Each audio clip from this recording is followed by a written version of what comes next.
Picture a twisting road through Colorado's Rocky Mountains, where pine trees cling to sheer cliffs and the wind howls like a warning. 20 miles west of Denver, the air crisp with altitude at 8,000 feet above sea level.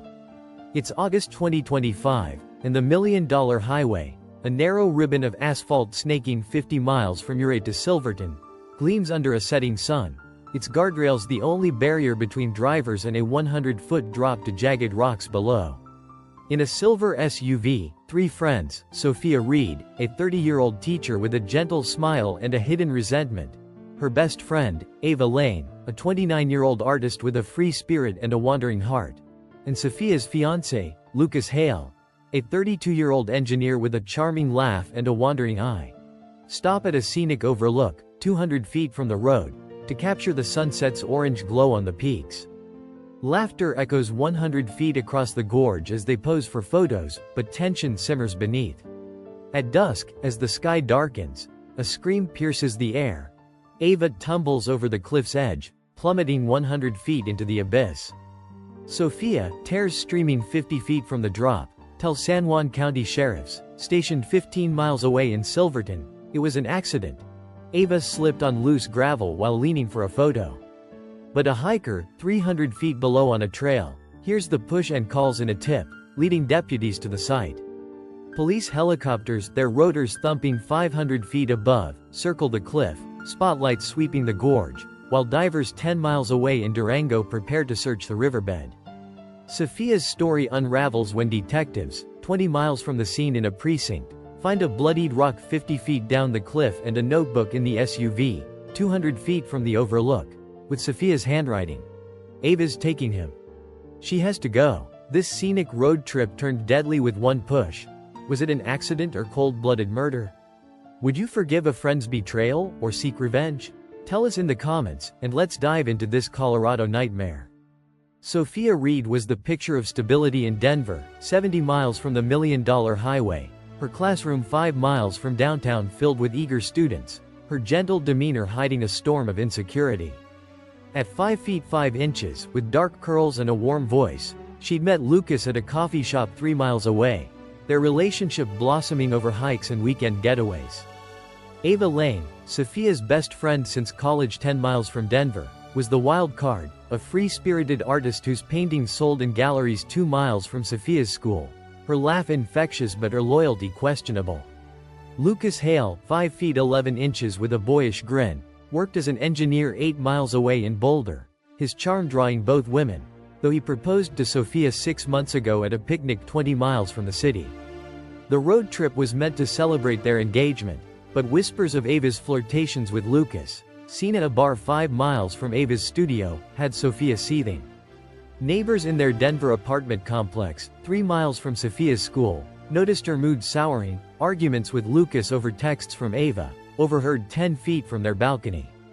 A coworker, Clara, a 35-year-old teacher 5 miles away, saw Sophia researching accidents in Colorado on her work computer, 2 miles from the apartment. The hiker, Tom, a 45-year-old outdoorsman camping 300 feet below the cliff, heard the push, a grunt, a scream, and spotted Sophia's SUV speeding away, 200 feet from the overlook. Another witness, Lila, a 50-year-old waitress at a diner 10 miles from the bridge, saw the trio arguing over coffee, Sophia's voice sharp as she accused Ava of stealing everything. Deputy Elena Vargas, a 15-year veteran with a keen eye, led the investigation, her team joined by Detective Mike Ruiz, a 40-year-old from Durango, 10 miles away. The bloodied rock, 50 feet down the cliff, had Ava's DNA, tested 20 miles away, and the notebook in the SUV, 200 feet from the drop, detailed Sophia's jealousy. Ava's always in the way. Lucas is mine. Suspicion fell on Lucas, whose identical ring to one in Ava's photo raised flags. He bought 2, one for Sophia, one for Ava during a secret affair, confirmed by texts 5 miles from his office. Clara's friend, Jonah, a 38-year-old artist 2 miles from Ava's gallery, saw Sophia tailing Ava's car 10 miles from the highway. As Vargas's team searched the gorge, a lead 150 miles away in Colorado Springs, a pond bracelet tied to Ava would flip the case. Curious? Keep watching, because this betrayal is deeper than the gorge. What's the worst friend betrayal you've experienced? Drop it in the comments, and let's keep going. The Multnomah Bridge, 150 feet above the Columbia's churning waters, was a steel skeleton under the Oregon rain. Its 500-foot span slick with mist 20 miles from Portland. Sheriff's deputies, their radios crackling 15 miles from Gresham, combed the bridge, their flashlights glinting off guardrails 50 feet from the drop.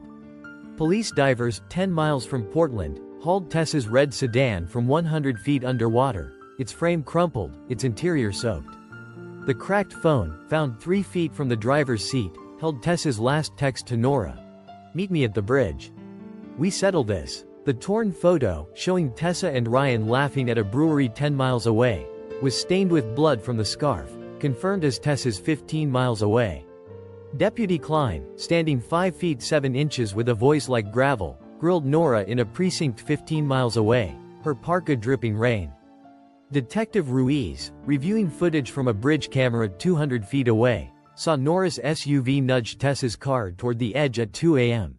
No skid marks suggesting an accident. A search of Nora's studio, 3 miles from downtown, uncovered a hidden drawer, 10 feet from her yoga mats, containing a burner phone with texts to Ryan. "She's a problem.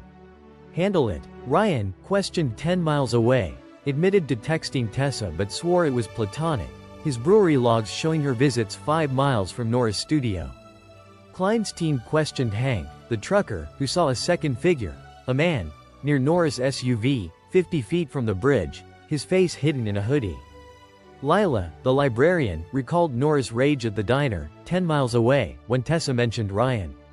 Jonah, the barista, saw Nora's SUV trailing Tessa's car 5 miles from the bridge, its headlights off. A new witness, Mara, a 45-year-old river guide 20 miles from Portland, spotted Nora tossing something into the riverbank, 100 feet below the bridge, her flashlight bobbing in the rain. Forensics, 15 miles away, found Tessa's blood on Nora's SUV's bumper, and the riverbed, searched 100 feet down, held a knife with traces of blood.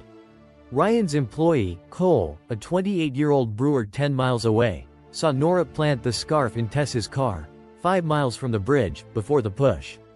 The Colorado Springs lead, 150 miles away, was a pawn shop with Tessa's necklace, sold by Nora. A second lead, 50 miles away in Hood River, a motel receipt in Ryan's name, hinted at a deeper plot. Who else was involved? Drop your guess in the comments, because this bridge betrayal is getting murkier. How far has jealousy pushed you? Be honest below, and let's keep diving.